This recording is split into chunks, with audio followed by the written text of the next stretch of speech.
Glória a Deus. Louvado seja o nome do Senhor nesta manhã de domingo, domingo este que fez o Senhor. Estou aqui para deixar uma palavra para a nossa meditação. Onde nós vamos falar hoje sobre a inveja, sobre a casa. É verdade. Então, quando falamos de casa, família, lembra família, nós vamos entender que lá no início da palavra do Senhor, em Gênesis 4, do nascimento de Abel e Caim. Então, vou ler parte até o versículo 7. E aconteceu que Adão e Eva, sua mulher, e ela concebeu e teve Caim, e disse: alcancei do Senhor um varão. Ela me fica muito feliz de ter nascido o filho Caim. Caim seria o mais velho, primogênito? Sim, ele era o primogênito. Então, muitas das vezes, o primogênito, isso acontece muito numa família, numa casa. Muitas das vezes a mãe tem um filho, ele é o primogênito de sua casa, mas quando ele vê que a sua primogenitude está sendo ameaçada, ele começa às vezes a ter inveja. Foi o que aconteceu com Caim. Porque você vai entender que mãe sabe do que eu estou falando. Ela tem o primeiro filho. Aí daqui um tempo, vamos dizer, daqui a uns 5, 6 aninhos, o outro irmão já está com 6 anos. Ela vai gerar mais um filho. E se ela não preparar o psicológico desse primeiro, do primogênito, quando o segundo vier, ainda mais se for um menino, quando é uma menina, ele vai entender que não está sendo muito afetado, porque ele gostaria de ter uma irmãzinha. Mas ele não gostaria de dividir a primogenitude de um homem dele. O lugar dele, ele gostaria que fosse sempre dele. Então, quando ele vê que vai nascer um menino, ele começa ali a ficar já com o pé atrás, com medo, né? Ele recua um pouquinho, ele fica um pouco... Pode até ter um problema de um trauma, pode até ter um problema psicológico. E o que aconteceu nessa passagem, aqui eu dei uma pausa nessa parte, quando ela se agrada do Senhor por ter nascido um filho um varão. Mais tarde ela vai conceber Abel, que foi o irmão. Então vamos lá no versículo 2. E teve mais a seu irmão Abel, e Abel foi pastor de ovelha, e Caim foi lavrador da terra. E aconteceu que a cabo de dias, que Caim trouxe o fruto da terra a ofertar ao Senhor. E Abel também trouxe dos primogênitos de suas ovelhas a mais gorda, né? A melhor, a mais bonita. Ele escolheu dentre elas a melhor, a que ele considerava melhor. Se para ele considerando melhor, ele falou: essa aqui eu vou oferecer como sacrifício, como oferta a Deus. Então, Abel também trouxe, né, como eu disse, a sua ovelha, e atentou para Abel, para a sua oferta. E o Senhor atentou para a oferta de Abel. Mas para a oferta de Caim, não atentou. E o que aconteceu? Caim se ira fortemente e o seu semblante muda. Ele sente tipo uma tristeza, porque ele gostaria que o dele fosse o melhor e não foi.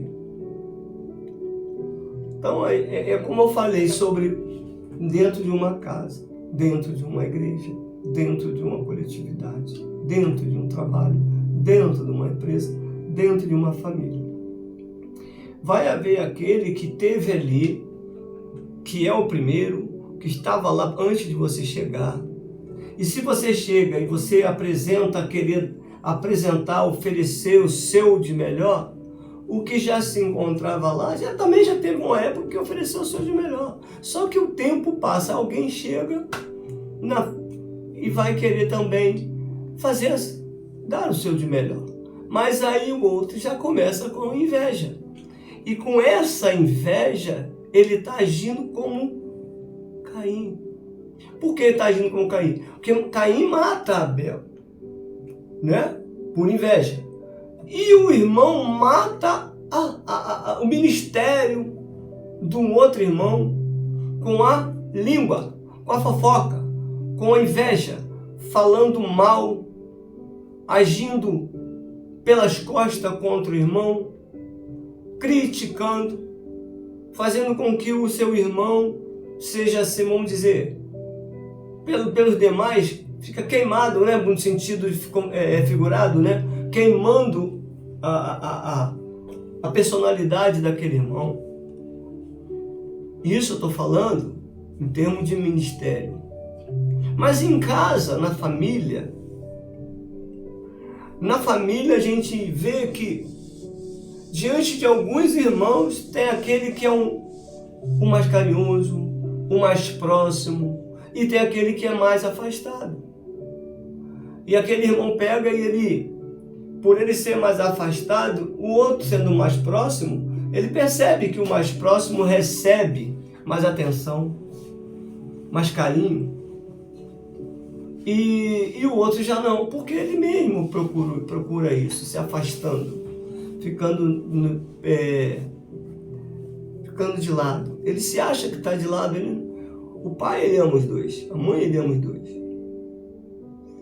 E nós não devemos, nós que somos pai, nós não desejamos que nossos filhos estejam em intriga, falando um do outro, reclamando do outro, maltratando, queimando, no sentido figurado, o outro irmão com a outra irmã, assim, dentro de uma família, dentro da sua própria casa.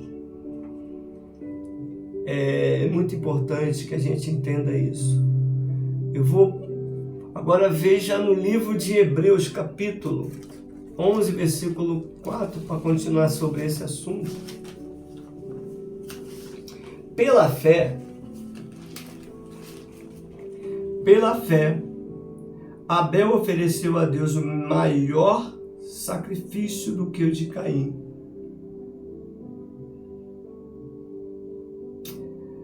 Pelo qual alcançou o testemunho de que era justo, dando Deus testemunho dos seus dons, e para ela, depois de morto, ainda se fala nele. A gente vai entender que a fé de Abel deixou, como se tivesse deixado em memória. Então, todas as vezes que se abre a Bíblia, vai se falar da memória de Abel. Pela sua fidelidade, pela sua obediência, pela sua sinceridade, pelo um coração voluntário, pelo um coração amável, pela sua intimidade, por todas as características que Abel demonstrou para com Deus.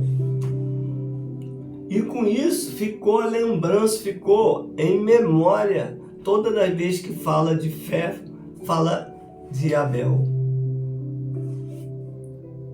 Lembrado ele sempre será, porque ele deixou esse legado, pelo jeito, pela forma, pela maneira que ele sempre se portou, conforme ele sempre se portou. Então a gente vai entender que é necessário a gente ficar atento que nós não gostamos. E aí Deus vai e pergunta para Caim onde é que está o seu irmão. Entendeu? Ele disse assim: acaso sou guarda do meu irmão? Eu não sou guarda, vamos dizer, guarda-costas, eu tenho que estar cuidando do meu irmão. Ele tem a vida dele, ele que cuide lá da vida dele. O que acontece, muitas das vezes, dentro de uma família, de uma casa, é que você que é pai, mãe, pergunta, e aí, como é que está teu irmão? Você tem visto teu irmão? Teu irmão tem ligado para você? Aí, quando existe essa coisa, aí começa um irmão querer falar, eu não sei, não me liga, eu também não ligo, ele não fala mais comigo, eu também não falo com ele, ele não me procura, eu também não procuro. Eu quero lá saber dele, acaso sou eu responsável por ele? Ele é maior vacinado, maior de idade, eu não tenho nada mais com a vida dele. Eu não tenho que estar me preocupando com ele. E aí você vê como a gente vai voltar lá atrás sobre Caim e Abel. Acaso sou eu guarda dele? Por que me perguntar a mim? Pergunta a ele. Vá até ele. Entendeu? Então a gente às vezes entende que dentro de uma família, dentro de uma casa, isso tem acontecido muito. Então, é uma mensagem que eu deixo aqui de reflexão. Precisamos refletir. E nós que somos líder da nossa própria casa, profeta da nossa casa, devemos estar atentos. Devemos andar dentro da palavra do Senhor, dando bom testemunho, para que o nosso testemunho venha mostrar para os nossos filhos, para a nossa família, para os nossos amigos. E isso vai deixar uma marca, onde o dia que você não tiver, você também será lembrado pela tua conduta, pela tua postura, pelo seu legado que você deixou. Não concordando com as enganações, com as mentiras, não concordando com as atitudes que desabonam, com a atitude que desagrade a Deus. Não devemos permitir esse tipo de coisa acontecer. Então nós precisamos ser referência na nossa família, no nosso trabalho, na nossa escola. Não devemos agir como Caim. Porque Caim matou Abel com atitude de agressão. E nós muitas das vezes matamos o ministério, matamos a conduta, matamos a pessoa, e ela fica frustrada, e ela fica sofrendo, e ela fica mal, e aí vem uma coisa puxa outra, e daqui a pouco essa pessoa, por sua vez, fica com ira, você com ira, ela com ira, um contra o outro, é um irmão contra outro, aí começa a haver a divisão dentro da sua própria casa, irmão contra irmão, uma ira de Abel e de Caim. E aí, se não houver conserto, ambos estariam descendo à sepultura. Não morre um só, ambos morrerão, porque a ira, a mágoa, o ressentimento que fica, ele vai ficar nos dois. Um, por mais que tenha desejo de perdoar, mas não vai lá e não perdoa, também vai ficar. Então é necessário que haja perdão, haja conserto, para que isso não fique enraizado, e isso não venha a ser uma arma espiritual e psicológica contra o seu irmão. Às vezes até contra um pai, contra a mãe, contra alguém da sua casa, contra o próprio irmão em Cristo, contra o próprio irmão de dentro da sua casa. Precisamos reverter essa situação com atitudes, com conserto, com perdão, para que num momento ou outro haja paz dentro do lar, haja união, haja amor. Temos que trazer para dentro da nossa casa amor, união, paz. E assim todos vamos vencer e todos seremos felizes. Porque é assim que Deus deseja, que Deus quer que cada um de nós possamos fazer, dando bom testemunho. Isso é uma forma da gente organizar e acertar o que está errado dentro da nossa casa. Chamar a atenção que o pai que ama corrige, o pai que cuida, que educa, corrige aquela pessoa que amamos. Então devemos vigiar, porque o inimigo ele vem agindo nas famílias, nas casas, criando intriga, criando ira, mágoa, ressentimento, desentendimento, desarmonia. Esse é o propósito do nosso inimigo, do nosso adversário.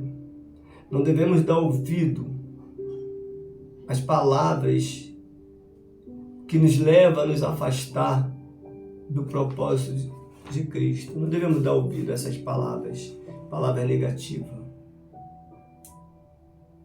A palavra de Deus, ele fala lá também em Provérbios 6, versículo 21.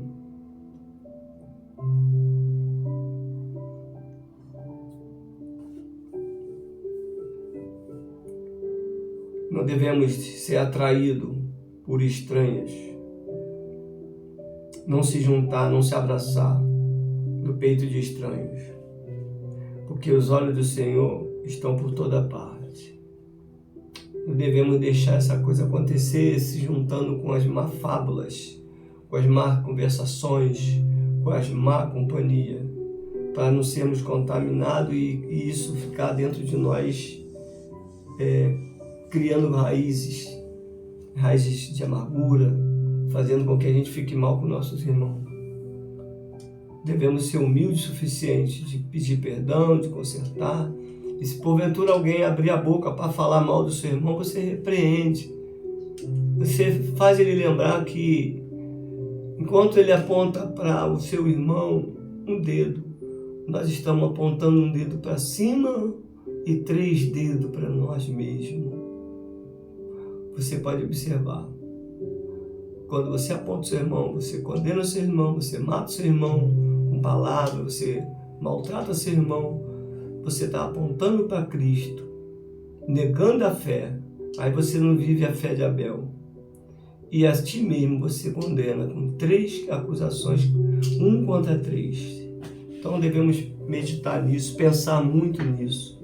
É muito importante. Amém? E assim, não vou me prolongar muito, porque se eu começar a falar mais detalhes sobre essa pregação, sobre essa meditação, nós vamos bem longe, porque nós temos muita coisa dentro dessa palavra a falar. Aqui fala, alguns levam essa palavra para falar sobre a oferta. Essa palavra ela vai ter diversas formas de expressão. Ela pode ser traduzida para o lado espiritual da família, ela pode ser traduzida para dentro da igreja, para cuidar da casa do Senhor, para que Deus atentou para a oferta de Abel e não a de Caim. Então, depende de como a pessoa, o pregador, está direcionando a mensagem. Esta mensagem que aqui está sendo gravada, a intenção dessa mensagem não é nada mais, nada menos do que cuidar da casa, cuidar da família, cuidar do irmão, não guardar mágoa, não guardar ressentimento, não matar Abel com palavra. Não mate Abel, o seu Abel, que você ama, com palavra. Bom, essa mensagem é nesse fim. É dessa forma, é dessa maneira que ela está sendo pregada para esse propósito, não outro. Não outro propósito, não outro fins.